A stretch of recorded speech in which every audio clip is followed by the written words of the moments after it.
How many years Israelites were in Egypt as slaves? ఇశ్రాయేలీలు ఐగుప్తు దేశంలో బానిసలుగా ఉన్నంత కాలం ఎంత? Is it 400 years or 430 years? 400 సంవత్సరాల లేక 430 సంవత్సరాల? Many people will have this question. చాలా మందికి ఈ ప్రశ్న ఉంటుంది. Why it is so? ఎందుకు ఆ విధంగా?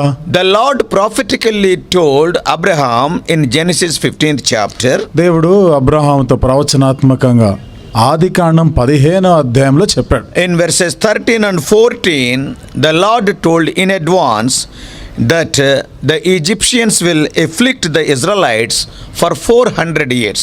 13-14 వచనాల్లో దేవుడు అబ్రహాముతో ప్రవచనాత్మకంగా చెప్పిన మాట, వారు 400 ఏండ్లు ఆ దేశ ప్రజలకు దాసులుగా ఉందురు, వారు శ్రమ పెడతారు. The Lord who knows the ending from the beginning, అంతము ఆది నుండి ఎరిగిన దేవుడు, and the Lord prophetically told Abraham these words. దేవుడు ప్రవచనాత్మకంగా అబ్రహాముతో ఈ మాటలు చెప్పాడు. At that time not even a single child is there to Abraham. అప్పటికి అబ్రహాంకి ఇంకా ఒక బిడ్డ కూడా లేడు. Ishmael was not born, Isaac was not born, and forget about Keturah. Ishmael పుట్టలేదు, ఇస్సాకు పుట్టలేదు, ఇక కెతురా మాట ప్రసక్తి లేదు అక్కడ. And now God is telling Abraham that your seed are going to be in a country which is not their own. They will be strangers there. ఇప్పుడు దేవుడు అబ్రహాంతో చెప్తున్నాడు, నీ సంతతి వారు తమది కాని ఆ పరదేశానికి వెళ్తారు వాళ్ళు. And they will be strangers there and they will be serving those people. అక్కడ ఆ దేశ ప్రజలకి వీరు బానిసలుగా ఉంటారు, సేవ చేస్తారు. And the natives of that country will afflict them for 400 years. ఆ దేశ ప్రజలు వీరిని 400 సంవత్సరాలు శ్రమ పెడతారు. And after that I will judge that nation. ఆ తర్వాత ఆ దేశం వారికి నేనే తీర్పు తీర్చాను. And they shall come out with great substance. తర్వాత వారు మిక్కిలి ఆస్తితో బయలుదేరి వచ్చారు. So this is what God told Abraham. ఇది దేవుడు అబ్రహాముతో చెప్పిన మాట. But when Moses led the people of Israel out of Egypt, అయితే మోషే ఇశ్రాయేలు ప్రజల్ని ఐగుప్తు దేశం నుండి బయటికి నడిపించిన తర్వాత, it is written in Exodus 12:40. నిర్గమకాండం 12వ అధ్యాయము 40వ వచనంలో రాయబడిన మాట. As a matter of fact, Genesis is written by Moses and Exodus also is written by Moses. వాస్తవంగా చెప్పాలంటే ఆదికాండం కూడా మోషే రాశాడు, నిర్గమకాండం కూడా మోషే రాసిందే. So in 12:40 of Exodus it is written, నిర్గమకాండం 12వ అధ్యాయము 40వ వచనంలో ఈ విధంగా రాయబడింది. the Israelites sojourned in the land of Egypt for 430 years. ఇశ్రాయేలీయులు ఐగుప్తులో నివసించిన కాలము 430 సంవత్సరములు. That's why this question comes. అందుకనే ఇక్కడ ఈ ప్రశ్న వస్తుంది. To Abraham God told 400 years and Moses is writing in Exodus 430 years. దేవుడు అబ్రహాముతో 400 సంవత్సరాలని చెప్పాడు, మరి అదే మోషే నిర్గమకాండంలో రాస్తున్నప్పుడు 430 సంవత్సరాలు అంటాడు. Is Bible contradicting itself? ఇదేంటిది, బైబిల్ ఒకదానికి కూడా వ్యతిరేకంగా ఉంటుందా? Is Moses is writing one thing in one book and another thing in another book? మోషే ఒక గ్రంథంలో ఒక విధంగాను ఇంకో గ్రంథంలో వేరే విధంగా రాస్తున్నట్టు? No, not at all. కాదు, అట్లా కాదు. Bible is self-explanatory. బైబిల్ గ్రంథం తనంట తానే అది స్వయం వివరణ పుస్తకం ఇది. Not only that, అంతేకాదు, there are no mistakes in the Bible. Bible గ్రంథంలో ఎలాంటి తప్పిదాలు పొరపాట్లు లేవు. Because it is not written by or authored by man.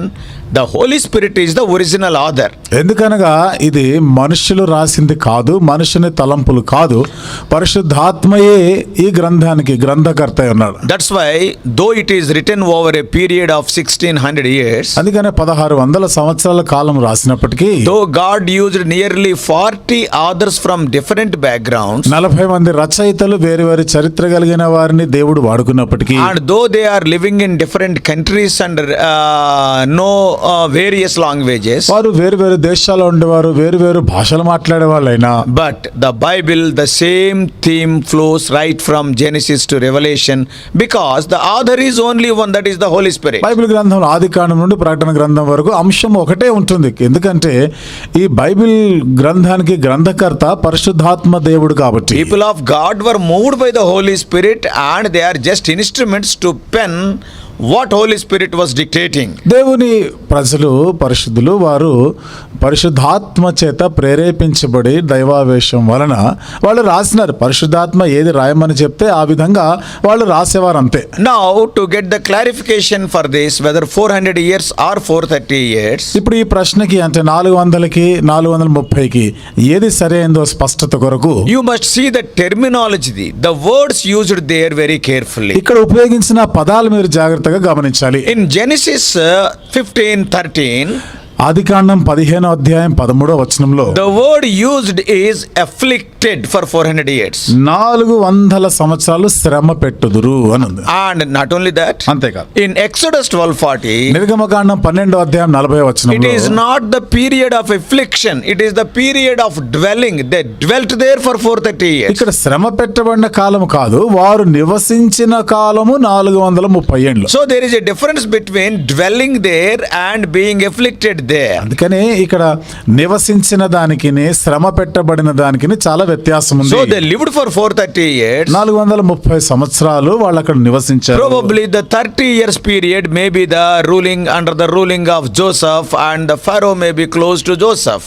బహుశా 30 సంవత్సరాల కాలము యోసేపు పరిపాలిస్తున్నటువంటి కాలమై ఫరోకి కూడా యోసేపు కొంచెం వారు సన్నిహితంగా ఉన్న కాలమై ఉంటుంది. Because when Joseph was ruling, they were not afflicted, they were in full peace.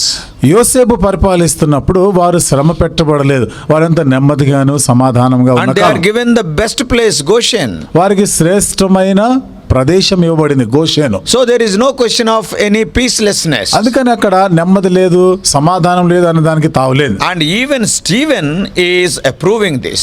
Stephen కూడా ఈ విషయాల్ని ఆయన ఆమోదిస్తున్నాడు. While he was sharing his testimony before his martyrdom, ఆయన హతసాక్షి కాక మునుపు తన సాక్ష్యం చెప్తూ, and he says in Acts 7:6, అపొస్తలుల కార్యములు 7:6 అంటాడు, he is not using the word lived there, but he is using the word oppressed or entreated them in a evil way. అక్కడ నివసించారు అనే మాట అక్కడ ఉపయోగించలేదు, కానీ వారిని దాస్యమునకు లోపరుచుకొని బాధ పెట్టుదురని చెప్పాను. So that period of affliction or oppression is 400 years. బాధ పెట్టబడినటువంటి కాలం, శ్రమ పెట్టబడిన కాలము 400 సంవత్సరాలు. And the time which they lived is 430 years. వారు నివసించిన కాలము 430 సంవత్సరాలు. So God told in advance to Abraham the period of affliction, not the period of dwelling. కాబట్టి దేవుడు అబ్రహాముతో ముందుగా చెప్పిన మాట శ్రమ పెట్టబడేటువంటి కాలం గురించి చెప్పాడు, నివసించే కాలం గురించి కాదు. So there is no contradiction. కాబట్టి ఇక్కడ ఏ వ్యతిరేకం అనేది ఏమీ లేదు. 430